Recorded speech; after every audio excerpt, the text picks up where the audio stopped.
여러분, 한참 됐죠? 반갑습니다. 지난 시간에 1894년도에 과거제가 폐지되고 이승만이 좌절에 빠졌던, 조선의 많은 젊은이들이 좌절에 빠졌던 그 부분 1894년도 말씀을 드렸고요. 이제 1894년도에 우리 근현대사에서 아주 중요한 사건들이 있었죠.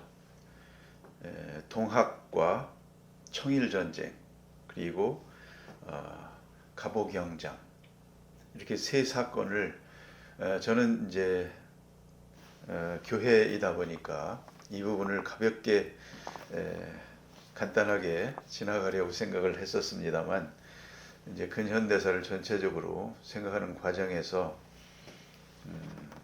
그럴 수가 없어서 이 1894년도 우리 근대사에서 중요한 이 해의 큰 사건들을 한번 정리를 해보기로 그렇게 마음을 정했습니다. 그러다 보니까요, 이 자료 수집하는데 시간이 많이 걸리고 이제 그런 상황이라서 이렇게 늦게 찾아뵙게 됐습니다. 아직도 지금 자료들을 계속 추가를 하고 있는 상황이고요. 오늘은 고등학교 검정교과서, 한국사 교과서의 내용으로 이 시대의 교과서에서는 어떻게 기술을 하고 있는지, 그 키워드들 전체적인 내용들만 한번 보고, 그리고 이어서 교과서에 이제 추가되는 그런 내용들을 가지고 다시 한번 찾아뵐 그런 생각을 가지고 있습니다. 먼저 고등학교 한국사에는 4가지 챕터 중에 두 번째 챕터입니다. 근대 국민국가 수립 운동이라는 챕터인데요. 그 중에 동학 농민운동, 청일 전쟁, 갑오개혁이 주 이슈가 되겠습니다. 보시는 대로 근대 국민국가 수립운동 있고요. 이거는 현재 고등학교에서 가장 많이 쓰는 검정교과서 미래N의 한국사를 기본으로 한 것입니다. 1863년 고종 즉위부터 1910년 국권 피탈까지를 이제 두 번째 챕터에서 다루고 있습니다. 그 중에 94년도 동학농민운동, 갑오개혁, 청일전쟁은 목차에는 넣어놓지 않았습니다. 그리고 사실로 본문에서도 굉장히 짧게 그렇게 다뤘습니다. 주로 동학농민운동과 갑오개혁이 주가 되겠습니다. 청일전쟁과 동아시아 질서의 변화라는 걸 먼저 앞서서 해놨습니다.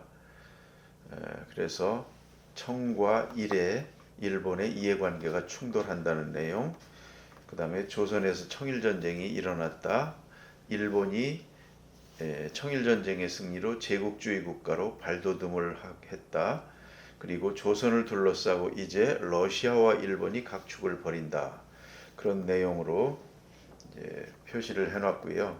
그 아래에 몇 가지 사파라든지 지도, 그리고 연대기, 시모노세키 조약도 보이네요. 이런 부분을 통해서 그 당시에 이제 일어났던 일들을 한 페이지에 이렇게 정리를 하고 있습니다. 그 책을 기준으로 해서 제가 주로 키워드 위주로 해서 표로 정리를 해봤습니다. 청일전쟁에 대해서는 이제 조선에서 청일전쟁이 일어났다는 내용이고, 그리고 그 동기로서 출발로서 동학농민운동이 발발했다라는 내용부터 쓰고 있습니다. 그래서 1894년 1월, 음력입니다. 양력으로는 2월에 동학농민운동이 발발합니다. 정부는 직접 막질 못하자 그래서 그 전주성까지도 점령을 하고 막 그렇게 되죠. 그래서 정부는 이제 관군으로 해결이 안 되니까 그 당시에 양호 초토사로 있던 그 홍계훈, 이 홍계훈도 이제 그 민비와 관련이 있는 인연이 깊은 사람입니다만 양호 초토사로 내려와서 홍계훈이 이제 상황을 보고 안 되겠습니다. 아무래도 청나라에 원병을 요청을 해야 될 것 같습니다라고 이제 홍계훈이 건의를 했답니다. 그리고 이것을 추진한 것은 이제 민시척족이죠. 그 민영준이죠. 민영준. 청나라에 이제 원봉 요청하고 파견하고 했던 실무 이제 민영준. 그 민영준은 나중에 이름이 민영휘로 바꾸고요. 그리고 오늘날 이제 휘문고등학교라든지 학교가 그 민영이가 설립한 그런 학교죠. 민영이는 당대에 조선에서 제일 부자였답니다. 그래서 이 시대하고 이제 일제시대 초기까지 이완용이 26년에 사망을 하니까 그 이전까지 민영휘가 1등, 이제 그 부자 순위입니다. 이완용이 2등 이랬답니다. 이제 기업인들은 이제 거기에 끼질 못했죠. 이제 후에 뭐 화신백화점의 뭐 박흥식이라든지 그다음에 광산재벌, 그 최창학 뭐 이런 이제 기업인들이 이제 두각을 나타내고 이제 시작을 합니다만 그 이 당시에 이렇게 기업인이 아닌 정부에서 일한 그 말하자면 공무원이 이제 그 최고 부자로 왜일까요? 그랬던 시대입니다. 그래서 이제 그런 내용들하고 그다음 이제 그 당시에 그 동아지의 질서에 대해서 이제 설명을 하고 있습니다. 그래서 파견 요청을 했더니 이제 그 전에 텐진 조약에서 일본도 군대를 이제 동시에 파견을 하게 되고 동학군이 볼 때는 이거 외세가 개입하고 이게 우리 의도가 아니지 않느냐. 그래서 전주 화약이라는 것을 이제 정부와 맺고 물러나게 됩니다. 그리고 조선 정부에서도 청나라와 일본의 철군을 요구하는데 이제 그들이 말을 듣지 않죠. 일본은 내친 김에 경복궁을 침범해서 조선 정부를 장악해 버립니다. 그게 6월이죠. 그런 연후에 일본 군대가 이제 청나라도 기습하고 해서 청일 전쟁을 일으키고요.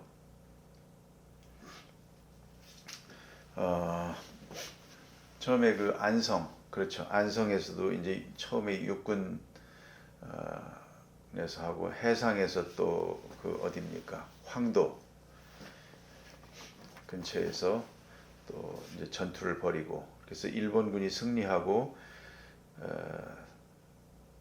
그리고 이제 평양 전투에 황해해전 압록강 이후에서 황해해전까지 일본이 승리하고 이제 그렇게 되면서 청일 전쟁을 승리로 이끌게 되죠. 이제 여순까지 나중에 점령을 하게 되죠.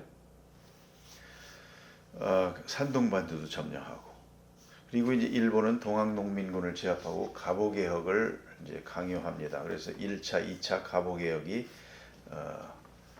진행이 됩니다.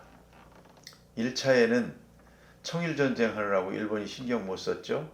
그래서 그 개화파들이 갑오개혁을 그 주도적으로 해보려는 노력을 했고요. 2차에서는 이제 일본의 이제 의도대로 그렇게 진행이 됐죠.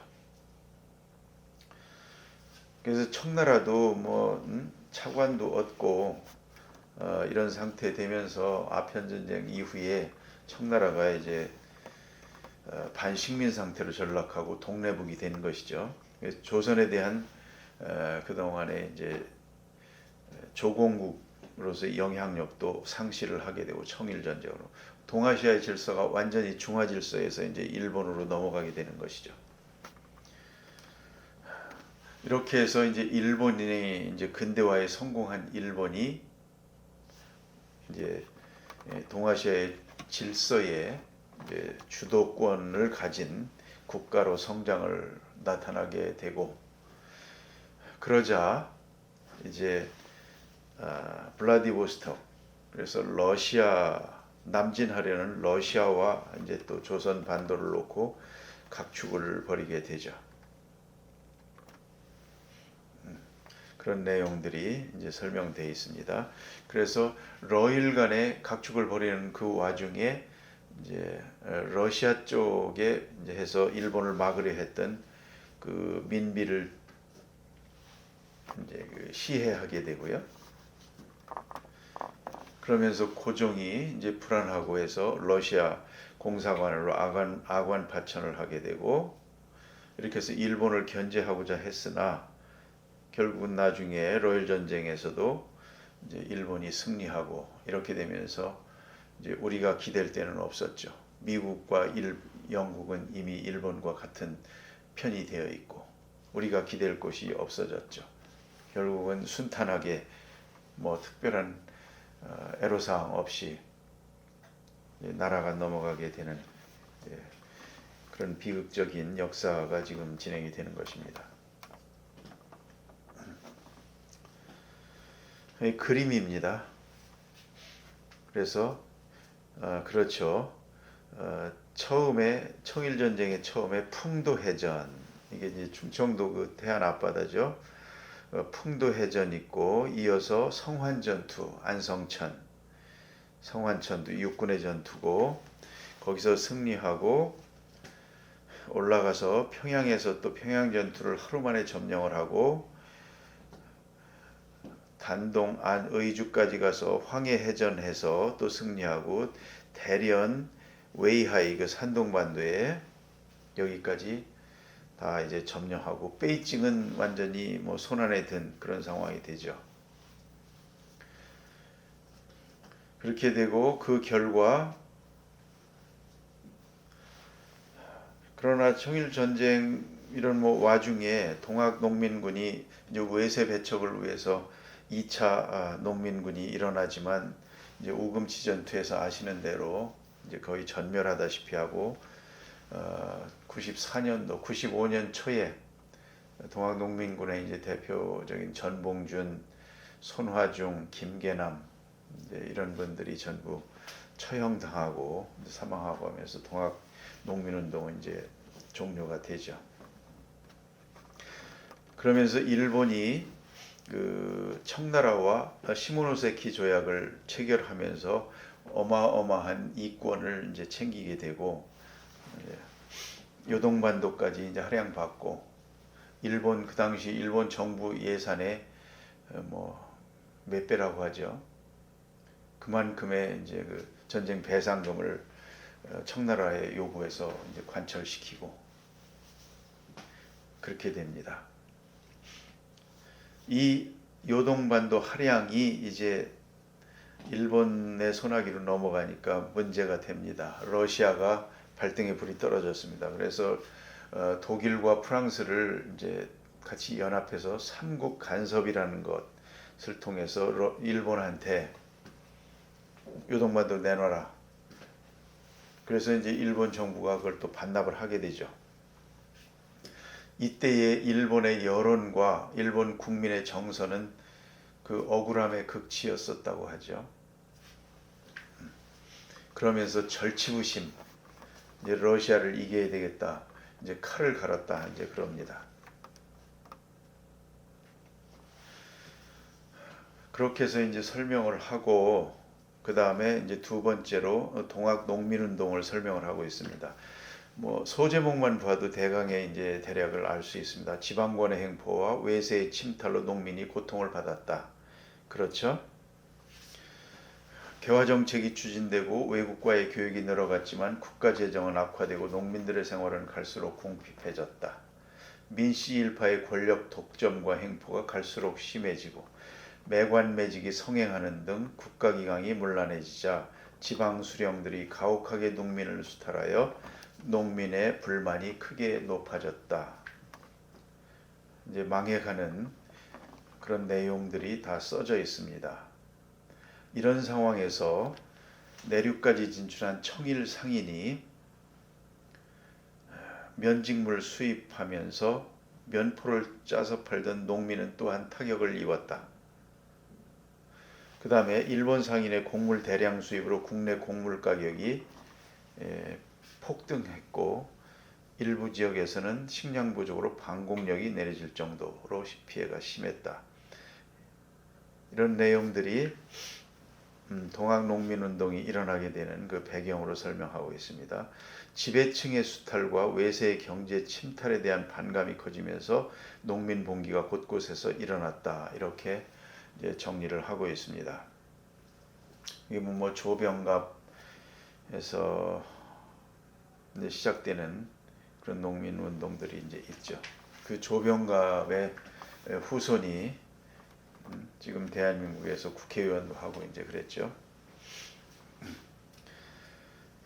한편 동학에서 교조 신원운동이라는 걸 펼치게 됩니다. 이거는 1864년 고종이 즉위하고 나서 처음으로 동학의 교주 최재우가 처형당하게 되고, 그 이후에도 뭐 이필제라든지 이렇게 해서 그 동학 관련된 그 이제 신원운동이 있었다가 93년도 이때에 이제 교주 신원운동을 펼치게 됩니다. 이 이대 교주 최시영이 포접제 정비하고 경전 간행한다든지, 그러니까 동학에 있어서 최시영은 완전히 그 동학을 하나의 교로 정립하는데 모든 것을 체계를 다 갖춘 게 이제 최시영이죠. 그래서 1880년대에 동학이 크게 교세를 확장을 했답니다. 그런 상황에서 이제 동학 농민운동이 그렇게 집결할 수 있는 그 힘이 비축이 된 것이죠. 그래서 최재우의 누명을 벗겨달라, 그리고 포교의 자유를 보장해달라, 교조 신원운동을 벌입니다. 이 운동이 삼례 집회와 보훈 집회로 이어지면서 일반 농민까지 가담한 정치운동의 성격을 띠게 되었다. 이렇게 말하고 있습니다.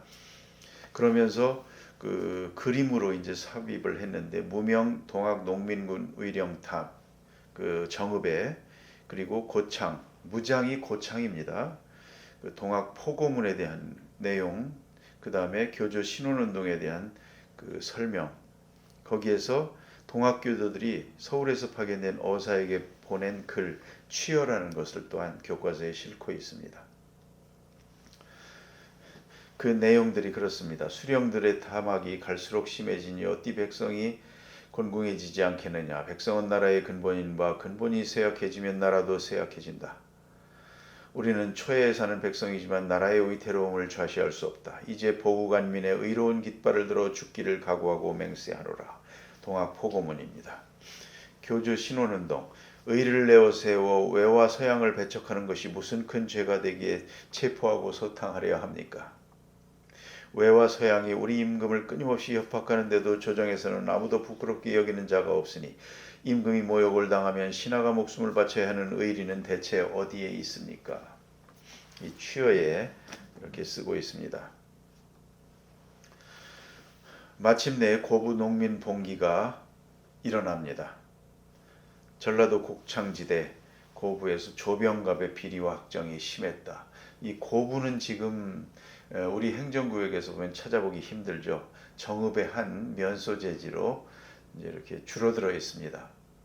아마도 이 동학 농민운동의 영향이 1915년에 일제가 조선의 그 행정구역 개편을 하지 않습니까? 군, 오늘날의 군, 면 이렇게 바꾸고 하면서 고부가 줄어드는 관련이 있는 것으로 압니다. 그래서 뭐 아시는 대로 사벌통문 돌리고 고부관아 점령하고 곡식 나눠주고, 정부는 군수 새로 임명하고, 사태수습해서 이용태를 안핵사로 파견했는데 이용태가 더 사태를 악화시켰다. 가혹하게 탄압해서. 그래서 농민들의 분노가 다시 폭발했고 그렇게 되는 겁니다. 그래서 동학농민군이 1차 봉기가 시작됩니다. 동학 교세를 이끌던 그 손화중과 함께 농민군을 조직합니다. 전봉준이. 전봉준의 아버지가 관아에서 이제 맞아서 이렇게 죽게 되죠. 이어서 그 백산으로 집결한 농민군이 전봉준을 대장, 김계남과 손화중, 이 세 사람이 이제 대표적이죠. 총사령관을 주대하고 농민군 4대 강령 경문을 발표합니다. 제폭구민, 보국왕민, 탐관오리 처단이 이제 처음에는 내용이었고, 외세 물리치는 거는 이제 2차에서 가게 됩니다. 이 황토현에서 물리치고 정읍 고창을 차지하고 황룡천 전투에서 전국은 격파하고 전주성을 점령합니다. 그러니까 동학농민군의 1차 봉기의 목적은 부패하고 무능한 양반 지배 체제를 타도하려는 그런 성격이 강했다라고 기술하고 있습니다. 농민군 4대 강령 있고요. 사발통문이 있습니다. 이 사발통문에 그림이 실려 있습니다만 이게 진의 여부에 대해서 논란이 좀 있죠. 그런 내용이 있다는 정도로만 넘어가겠습니다. 난내 났어, 난리가 났어, 에이 참 잘 되었지, 난리 난 게 잘 되었답니다. 이제 백성들의 그 당시에 이제 민의를 알 수가 있는 거죠. 그냥 이대로 지내서야 백성이 한 사람이나 남아 있겠나. 이렇게 됐습니다. 조병갑 효수하자, 서울로 나가자, 이렇게. 그러면서 정부에서 전주성이 함락자가 당하자 청해 원병을 요청을 했는데 청이 군대를 파견하자 일본도 파견하고요. 그러니까 동학군은 정치개혁을 하면서 전주화약을 맺게 됩니다. 그러면서 한편으로 화약을 맺은 이후에 집강소를 자체적으로 설치해서 개혁을 실시해 나갑니다. 이 성격에 대해서도 이제 여러 가지 주장들이 있죠. 하면서 폐정개혁안을 이제 직접 실천을 합니다. 정부에 건의한 것이 아니고. 그렇게 됩니다. 그 다음에 이제 항일 구국 투쟁을 펼친 동학농민군의 2차 봉기. 그렇게 해서 집강소를 설치하면서 자체적으로 이제 폐정개혁안을 실천을 해 나가는 와중에 일본이 철병을 거부하고 경복궁 기습 점령하고 이제 청일전쟁 일으키고 그렇게 되니까 이제 농민군이 다시 봉기한 것이죠. 그래서 이때는 남접과 손병희의 북접이 이제 연합해서 같이 하게 됩니다. 여기서 남접은 이제 호남 쪽이고요. 북접은 이제 충청도 쪽입니다. 이 홍계훈이 양호 초토사로 임명이 됐는데 그 양호가 호남과 호서, 오늘날 충청도죠. 그렇게 해서 이제 양호라고 하죠. 그 호남은 어떤 기준으로 호남일까요? 그 호가 어떤 기준일까요? 보통 이제 금강, 뭐 호강이라고도 하고 어떤 데서는 뭐 김제벽골제라고도 합디다마는 호강으로 보는 것이 있겠고요. 그 다음에 호서, 오늘날 그 충청도 지역은 호서인데 어느 호수입니까?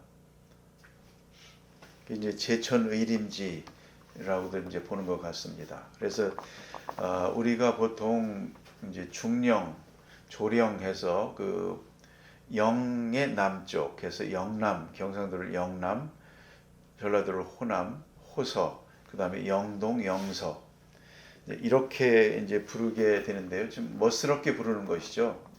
이것은 뭐 이 혹자는 청나라에 이제 당시에도 이미 명나라도 그렇고 이제 호북성, 호남성 이런 것들이 있지 않습니까? 이제 그런 것과도 좀 이렇게 맞춘다고 할까요? 그런 부분도 좀 있지 않나 싶기도 합니다. 그래서 이제 전라도, 충청도, 양호는 물론 경상도, 강원도, 경기도, 황해도까지 이제 봉기를 하게 됩니다. 여기서 황해도에서 또 이제 스토리가 있죠. 김구와 안중근 가문. 안중근의 아버지 안태호는 동학농민군을 토벌하기 위한 민병대를 조직했고, 김구는 동학의 접주가 되어서 이제 해주성 전투를 또 벌이게 되고. 그러나 그때 이제 그렇게 인연을 맺었는데 그 안태훈이 이제 김구를 이제 그 인물 등을 보고 보호하고 이제 그렇게 나중에 이제 그 안태훈 가문 자체가 김구와 그래서 독립운동할 때 이제 같이 하게 되고 나중에는 이제 그 혼인 관계도 맺고 그렇게 되죠. 그러나 이제 우세한 화력으로 무장한 일본군에 이제 오금치에서 거의 전멸을 뭐 학살되다시피 했고 그렇게 되면서 실질적으로 이제 농민군의 그 이후부터는 퇴각하면서 이제 벌였던 산발적인 이제 전투가 있고, 나중에 이제 그 다음 해에 전봉준, 김계랑, 손화중 등이 체포되고 이제 그 처형되고 그러면서 끝나게 되죠. 관련된 그 책에 있는 그림을 제가 캡처를 해서 쭉 본 것입니다. 동학 의령탑 우금치에 있는 이제 혁명군 의령탑도 있고요. 동학농민군의 패전개혁안도 제가 거기다가 교과서에 있는 내용을 그대로 이제 보여봤습니다. 오지영의 동학사라는 데서 이제 써 있다고 합니다. 내용들 쭉 보시면요, 있죠. 그 다음에 이제 전봉준 생가터에 있는 시비 고창에 거기에 새야새야 파랑새야라는 이제 그 노래로도 있죠. 새겨져 있습니다. 그런데 내용이 좀 다른 부분이 있어요. 녹두꽃이 떨어지면 청포장수 올고 간다까지는 같습니다. 그런데 새야새야 파랑새야 전주고부 녹두새야 어서 바삐 날아가라 댄잎 솔잎 푸르다고 하절인 줄 알았더냐 백설이 펄펄 엄동설한 되었구나. 이 부분이 보통 노래와 다르죠. 언제 되면 이 새야새야 파랑새로부터 우리나라 가요 대중가요 100년사를 한번 한 표로 정리해서 보여드리도록 하겠습니다. 그리고 이제 자료로서 전봉준 공초 재판 기록을 또한 교과서에서 싣고 있습니다. 이제 그림을 좀 캡처해봤고요. 그 다음에 집강소 활동 시기 사회의 모습과 정부의 태도에 대한 비판 등을 싣고 있습니다. 그리고 세 번째로 이제 가보개혁을 다루고 있습니다. 군국기무처가 개혁을 주도했다. 국가체제의 개편을 도모했다. 사실로 이때 열심히 해보려고 했습니다. 김홍집, 어윤중, 유길중 이런 분들이요. 그래서 이제 일본이 청일전쟁으로 신경을 안 쓰는 사이에 그렇게 했죠. 그러나 흥선대원군도 추대해서 이제 했지만 실권은 없었죠. 그러나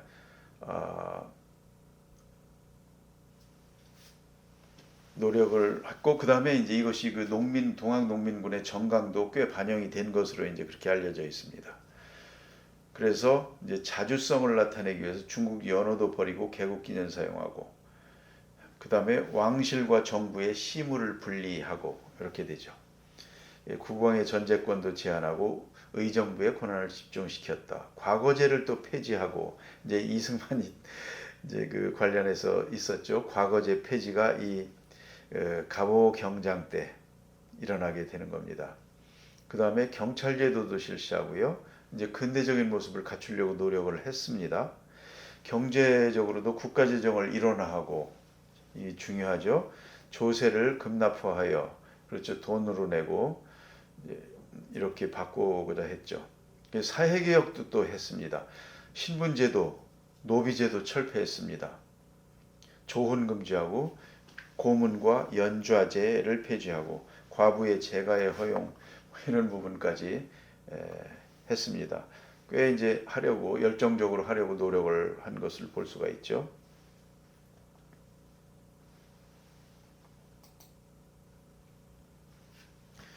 군국기무처 개혁 법령에 대한 것도 제가 화면에 한번 보시면 되겠고요. 그 다음에 이제는 이제 청일전쟁의 승세를 잡은 일본이 개혁에 간섭을 하기 시작합니다. 그래서 홍범 14조를 반포합니다. 그래서 기존에 있던 군국기무처를 폐지해버립니다.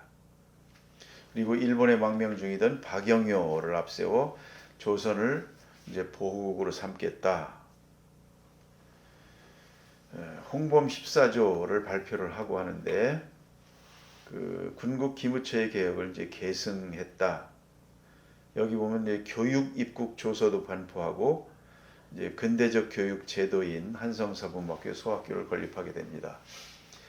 제가 1895년도에 최초의 관찬 교과서가 우리나라에 생기게 됩니다. 그것도 이제 제가 그 교과서의 변천 과정에 대해서 이제 자료를 정리해서 한번 말씀을 드리겠습니다만, 이제 가보개혁하면서 우리가 오늘날 초등학교부터 고등학교까지 교과서 배우지 않습니까? 한국사 교과서. 그거에 최초의 관에서 편찬한 교과서가 1895년 이 가보개혁 때 쓴 것입니다. 그 다음에 이제 명성황후가 일본에 살해당하다라는 타이틀을 달고 있고요. 이제 그런 부분들이 쭉 써 있습니다. 그리고 당시 지식인이 바라본 명성황후 시해 사건 해서 윤치호 일기도 싣고 있습니다. 윤치호는 그 민비에 대해서 아주 비판적으로, 하지만 그럼에도 불구하고 일제가 민비를 시해한 것에 대해서는 아주 잘못된 것으로 이제 비판을 하고 일기에서 쓰고 있습니다. 그렇죠. 그래서 명성황후의 국장이라는 사진도 이렇게 싣고 있습니다. 그리고 을미 개혁을 또 실시하기도 합니다. 국민의 거센 반발을 불러오다. 이제 명성황후 시해된 이후에 6.1준 등이 이제 을미 개혁을 추진하는데 태양력, 단발령, 종두법 이러니까 국민들이 난리 났죠. 특히 명성황후 시해도 그렇고 단발령 때문에도 더더욱이 이제 국민들이 분노한 겁니다. 유생들은 단발령 때문에 의병이 일어나기도 하고 을미의병이라고 하죠. 이런 상황에서 고종은 신변의 안전을 깨하고 일본의 영향력을 약화시키기 위해서 러시아 공사관으로 피신하는 아관 파천을 단행합니다. 고종이 외국 공사관에 피신해야겠다 이렇게 해서 영국, 미국, 온 프랑스, 독일 그런 공사관들의 전부 요청을 한 것이 무려 7차례 이상이라고 합니다. 아무도 안 받아줬대요. 러시아가 이때 받아줬다는 것이죠. 그러면서 이제 가보 을미개혁의 의의와 한계에 대해서도 쭉 설명을 하고 있고요. 외세에 의존한 것이다. 민중의 지지를 얻지 못했다. 국방력 강화 소홀. 그 당시에 어떻게 할 수 있었겠습니까? 아마 고종이 그 전에 근대화에 개화에 관심이 있었던 것으로 보입니다만, 이제 이쯤 되면 고종도 이제 나라가 어찌 될 수가 없다 하면서 이제 러시아 공사관에 피신해서, 그때부터 그 전에 이제 민시척죽들이 다 해먹었습니다만 고종도 러시아 아관파천으로 가 있으면서 이제 러시아 쪽에 북쪽에 각종 채굴권, 삼림 채굴권, 광산 채굴권 이제 그런 이권들을 어마어마하게 다 넘기게 되죠. 러시아에 울릉도도 넘기게 되고.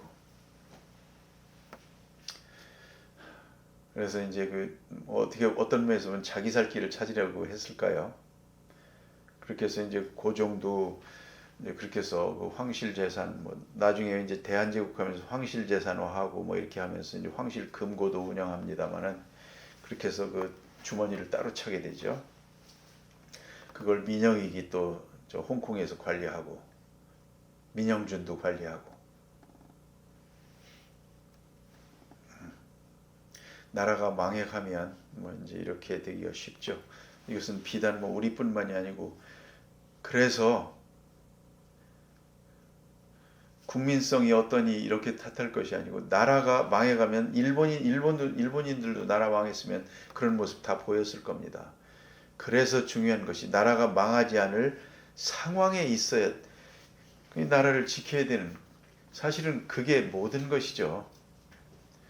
나라가 일단 망하게 되면 국민성이 어떠니 해서 또 우리가 왜 망하게 됐느니, 또 내부적으로 친일을 했네, 독립을 했네, 완전히 내부 싸움으로 100년, 지금 80년간, 그게 무슨 우리나라의 부국강병에 도움이 되는 일들입니까? 그런 일로 우리는 에너지를 소모하고 이렇게 만들고, 정작 우리를 지배했던 일본은 전쟁 끝나고 탁 털고 부국강병에 다시 매진하게 되고, 우리는 너희들은 이제 자중질환해서 내부적으로 그냥 역사 왜곡이니 뭐 이런 것부터 시작해서 너희들끼리 싸우고 지지고 얻고 해라. 우리는 부국강병 다시 하겠다. 이 국민의 에너지가 어째서 그런 데 쓰여지고, 일본은 또다시 저쪽으로 쓰여지고 부국강병에 쓰여지고, 저는 그런 부분들이 굉장히 그 마음에 그 아픔이 있습니다. 뭐 친일파를 척결하자 뭐 하다 이런 부분들이 이제 필요한 부분이긴 하겠습니다만, 또 역사 왜곡을 청산하고 이런 데 필요한 그 우리의 에너지들이 다 거기 소모가 되고, 그러는 사이에 남은 발전하고 또다시 당하죠. 당하게 되면 그 후유증 또 치유하느라고 또 100년 걸리고.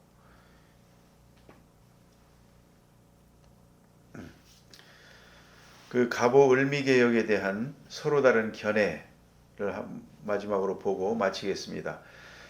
개혁에 성공할 수만 있다면 지금 스스로 개혁하지 못해 세상에 나설 면목이 없습니다. 하지만 일본의 강요를 받는 이 치욕에도 불구하고 개혁을 잘 이루어 독립을 보존하며 남에게 굴욕을 당하지 않으면서 개화의 시료를 거두어 보국 안민하는 것만이 오히려 허물을 벗어날 수 있을 것입니다. 6.1준의 3.7원입니다. 반면